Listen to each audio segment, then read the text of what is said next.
نبقى بقليميم لنتناول الحدث الثقافي لهذه الأيام، حيث اختتمت فعاليات ملتقى النخيل الأول للثقافة الشعبية دورة المرحوم سيدي محمد الداه التي نظمتها جمعية النخيل للثقافة والفن والتربية. أنشطة الملتقى فتحت نقاشا في مكونات أساسية من التراث والذاكرة المحلية الحسانية منها والأمازيغية. في المتابعة حافظ محضار ومحمد فاضل عبيدة.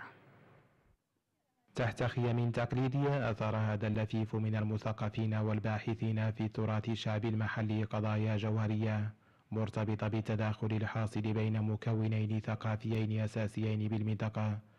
مداخلات أبرزت أوجه التلاقي بين أشكال تعبيرية قائمة الذات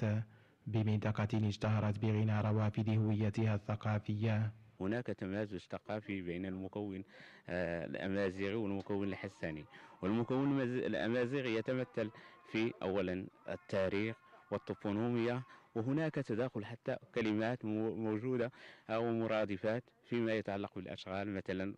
ما يتعلق بالصيد البحري، ما يتعلق بالأعمال، وكذلك هناك مرادفات أخرى موجودة في اللغة. محاور هذا اللقاء انصبت أساسا حول مجموعة من النقاط، من بينها المثاقفة اللي تميز ثقافة الصحراء عموما، تداخل ما بين مكونين ثقافيين، ثقافة عربية وثقافة أمازيغية، أشكال التداخل، أشكال الامتزاج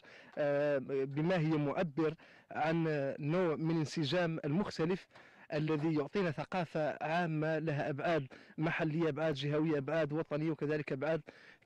كونية، باعتبار أن الثقافة ليست حكرا على مجتمع معين أو على إثنية معينة أو عرقية معينة. مزيج ثقافي هذا يرجع أولا إلى المزيج اللغوي، المزيج كذلك على مستوى العادات وعلى مستوى الطقوس، اختلاف الأماكن والأوساط، هذا يوضح تفاعل الإنسان مع المجال من ناحية، ثم هناك تأثير وتأثر بين هذه المعطيات. العروض المقدمة تناولت أيضا سمات مميزة للثقافة الشعبية المحلية، سمات يراهن هذا المنتدى الثقافي على صيانتها وإبرازها كقيمة ندبية تؤكد ثراء الذاكرة الثقافية بمجال وادرون الجغرافي. مركز النخيل للتوثيق وضع من بين اهتماماته العناية بكل مكونات الثقافة الشعبية المغربية كيفما كانت، سواء من الحسانية أو الأمازيغية، ومن ثم فكل التظاهرات التي تصب في هذا الباب ستأخذ هذا المنحى. قيمة هذه المنتديات أولا أنها تساهم في بلورة وعي ثقافي وطني مغربي لمحاربة هذه النظرة الدونية والاحتقارية إلى كل ما هو مغربي وكل ما هو ذاتي، وتجاوز نظرة الانبهار بالآخر وبثقافته، لأن هذا هو المنطلق الأساسي لإعادة الاعتبار لوجودنا الثقافي المتميز. هذا المنتدى الذي يحتفي بأحد رموز الذاكرة الثقافية بمنطقة وادرون المرحوم سيدي محمد الداه، خصص القائمون عليه تكريما لهذا العلم، عرفانا بمساهماته القيمة التي أغنت الخزانة الأدبية بالمنطقة.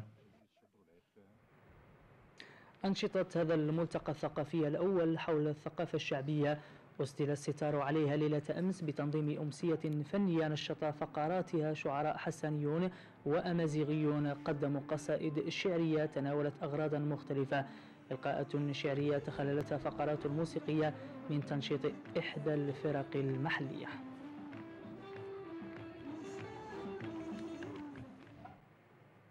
ثقافيا دائما، لكن هذه المرة بآسا، حيث اختتمت أشغال الندوة الأولى حول الثقافة الحسانية بين الواقع الشفهي والبحث العلمي